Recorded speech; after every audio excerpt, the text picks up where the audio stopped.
उससे पहले वो एक और सेनेटर के वो ब्लिंक कर रहे हैं, मेरी लेकिन बारी ये नंबर वाइज मैं दे रहा हूँ please. I don't know why. बिस्मिल्लाहिर्रहमानिर्रहीम। शुक्रिया जनाब चेयरमैन साहब। मैं अल्लामा इकबाल के मशहूर ज़माना शेर से आगाज करता हूँ। सुल्तानी जमहूर का आता है ज़माना, जो नक्शे कोहन तुमको नजर आए मिटा दो। जनाब डिप्टी चेयरमैन साहब, 1989 के साल में 1989 में सुप्रीम कोर्ट ने जावेद हाशमी के केस में इस बात की तशरीह की थी कि हमारे आइन में जो लफ्ज़ इलेक्शन का लफ्ज़ इस्तेमाल हुआ है उसका मतलब क्या होता है, और वो ये तशरीह थी कि वो महज इलेक्शन डे नहीं होता, वो महज वोट कास्टिंग नहीं होती, वो महज गिनती और नताइज का मुकम्मल होना नहीं होता, वो एक पूरा प्रोसेस होता है। जनाब चेयरमैन साहब, उसमें बहुत से मराहिल होते हैं, बहुत से लिंक्स, बहुत सी कड़ियां हैं। शेड्यूल के ऐलान से लेकर कागजात नामजदगी का दाखिल करना, उनकी पड़ताल, उन पर एतराज़ात, हतमी फहरिस्तें, कैंपेन, पोलिंग, नताइज, ये 6-7 मराहिल मजमूई तौर पर इलेक्शन जो है उसके लफ्ज़ का मतलब बनते हैं।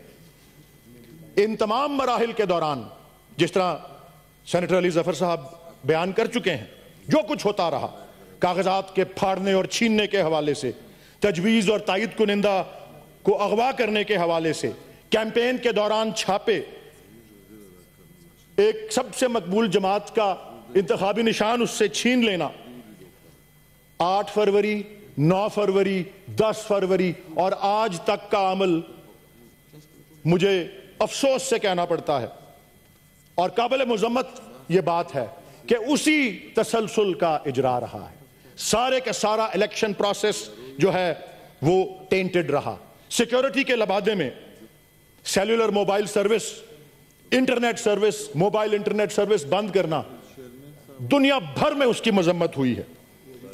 हम कहते हैं हमें इन्वेस्टमेंट चाहिए, हमें बिजनेस चाहिए, हमें मईशत की तरक्की चाहिए, हमने प्रमोट करना है अपने मुल्क को। यह पैगाम भेजते हैं हम कि अपनी मर्जी पे जब दिल चाहे इंटरनेट बंद कर दिया, जब दिल चाहे ट्विटर बंद कर दिया, जब दिल चाहे सोशल मीडिया के प्लेटफॉर्म बंद कर दिए।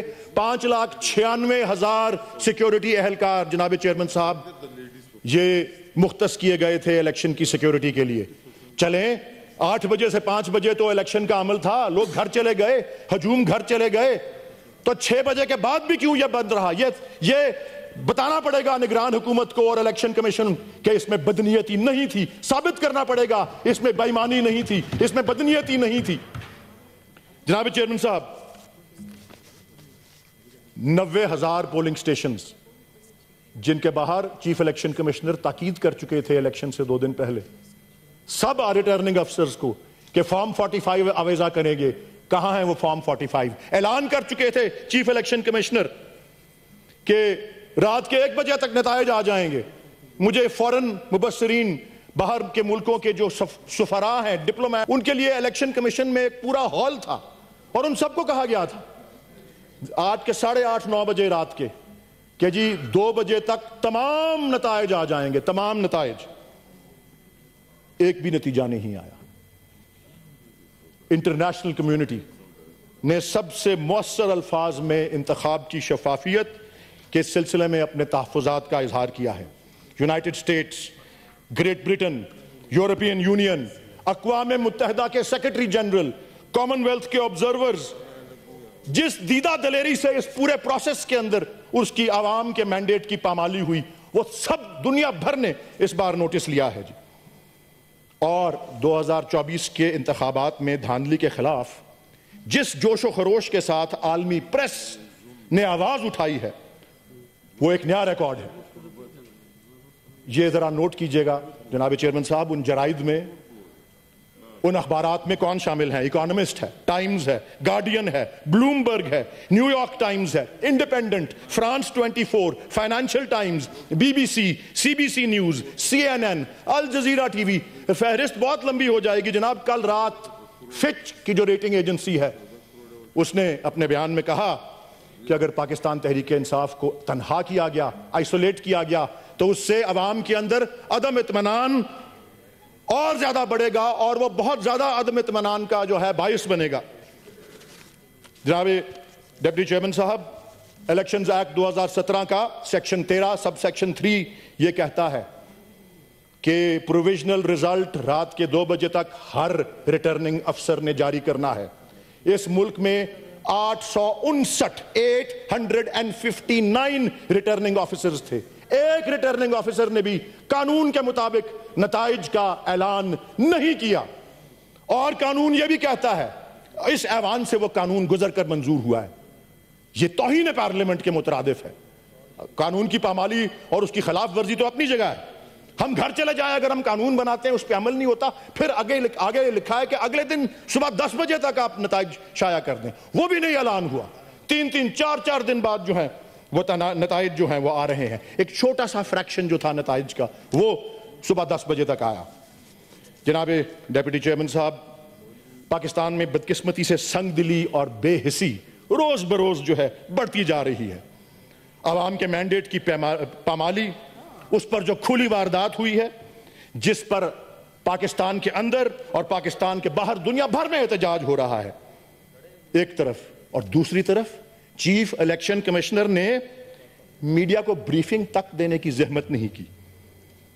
ना ही चीफ जस्टिस ऑफ पाकिस्तान ने अवाम के इस अहम तरीन बुनियादी हक के बारे में कोई सुओ मोटो लिया। कहा जाता है कि हमें यूनिफाइड गवर्नमेंट बनानी चाहिए। इन हालात में कहा जाता है कि अफरा तफरी और तकसीम को हमें गुरेज करें, इससे मुल्क को इस्तेहकाम चाहिए। मैं भी मानता हूं मुल्क को अमन चाहिए, मुल्क को खुशहाली चाहिए। यह कभी हासिल नहीं हो सकती जनाब चेयरमैन साहब जब जमहूरी अमल को इस तरह से मसख या डिस्टॉर्ट किया जाए। हबीब जालिब ने खूब कहा था, जुल्म रहे और अमन भी हो, क्या मुमकिन है? तुम ही कहो। जनाबी डिप्टी चेयरमैन साहब, हर इंतखाब के बाद धांधली के इल्जामात लगाए जाते रहे हैं। यह 12वां आम इंतखाब था। कहते हैं 1970 वाला पहला निस्बतन शफाफ था, बाकी 11 बशमूल 2024 के धांधली के उस पर इल्जाम लगते रहे। मगर किसी चीफ इलेक्शन कमिश्नर, किसी निगरान हुकूमत को आइन और कानून के मुताबिक सजा अभी तक नहीं दी गई। एहतसाब का खौफ और कानून का डर ही खत्म हो चुका है।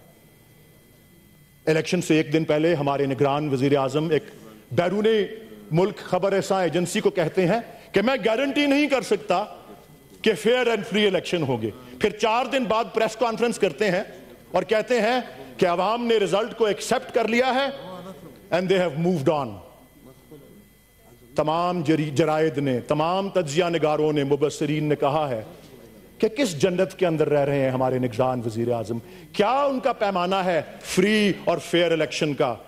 ये जो कुछ हो चुका है और जो कुछ मेरे फाजिल कॉलीग्स कह चुके हैं, मैं तो यही तंबीह करूंगा जो कि फैज अहमद फैज मरहूम के अल्फाज में थी, और इजाजत लूंगा कि हर एक उलुल अम्र को सदा दो कि अपनी फर्ते अमल संभाले। उठेगा जब जमे सरफरोशां, पड़ेंगे दारो रसन के लाले, कोई ना होगा कि जो बचा ले। जजा सजा सब यहीं पे होगी, यहीं अज़ाब होगा, यहीं से उठेगा शोरे महशर, यहीं पे रोजे हिसाब होगा। पाकिस्तान पाइंदा। Thank you ji.